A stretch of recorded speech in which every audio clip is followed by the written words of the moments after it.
quick brief on where we are at this point with regards to the fire. So at approximately 05:36 hours this morning, our units were dispatched to the 3400 block, 3500 block of Keswick Road for a report of a dwelling fire. Our units arrived at 0540 hours and reported heavy fire showing with at least 4 dwellings involved upon their arrival. By 0542 hours, they declared a working fire, which means fire conditions are beyond the control of the initial units, at least in a short period of time. That subsequently brings additional resources to the scene. By 0543 hours, a second alarm had been struck on this call. By 0551 hours, it had gone to a third alarm. By 0621, a fourth. And then at 0648, a fifth alarm. That additional alarm was just so that we had adequate resources on the scene. At this time, the fire is under control. We've had 1 civilian transported from this location for smoke inhalation. They've gone to a local hospital.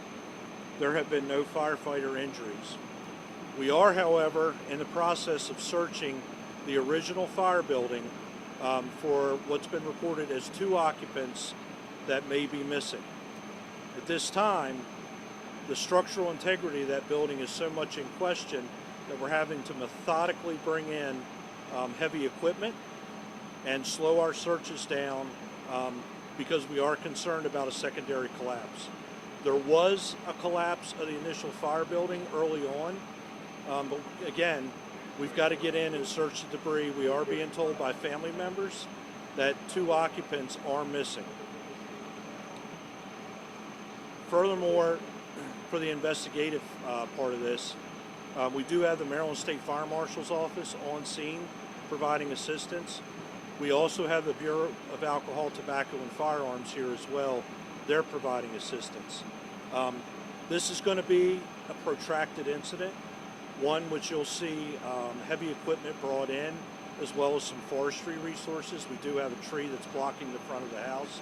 So we're going to be working here well through the morning and very likely into the early afternoon, searching not only for the reported missing victims, but also for a cause. This does remain undetermined at this point. I'm going to stop here and ask Councilwoman Ramos to say a few words.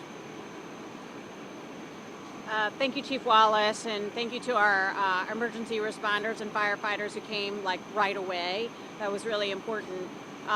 Neighbors have really stepped up, and I do want to thank the neighbors in the area. They have taken some folks who have basically lost everything into their homes, and we'll be working with the Hampden Community Council on setting up a place where folks can give to help the families that have been displaced.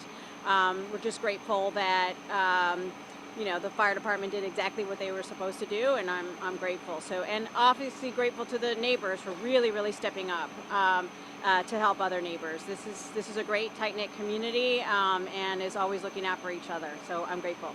Thank you.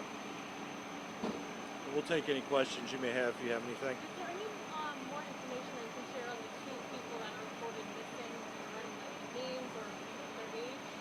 We don't have names. I'll also say I don't have gender officially, right? And I do not have ages. They're believed to be the original occupants of that dwelling, but we need to work through the process with the family and also, in fact, confirm that they're in there.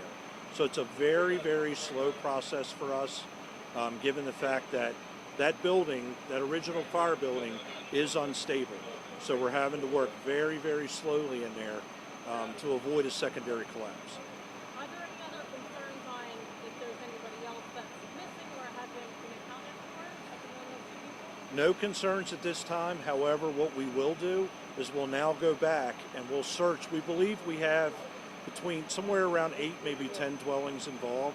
So we'll hit a reset on search, and we'll go back and methodically start looking through all the other involved structures as well. I know you said around 8 to 12 units that were involved in the fire. 8 to 10. 8 to 10. Yeah. And then around how many people displaced? Don't have a number on how many displaced yet. However, we do have the Red Cross here. We are working with them. We called for them very early on. We're working with them. We will get you a number on displacements. And I would also say that displacements aren't necessarily because of severe fire damage, water damage, smoke damage, things like that.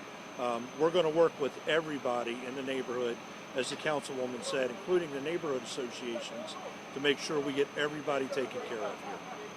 And then as now you said, there was one person with the smoking relation for reported incidents, correct? Correct. That person presented about 45 minutes ago, complaining of illness related to smoke inhalation. So we did do a transport to the hospital. And last question, when you guys first arrived to see, if you could just briefly describe, what you guys were looking at when you guys first arrived. Just paint a picture.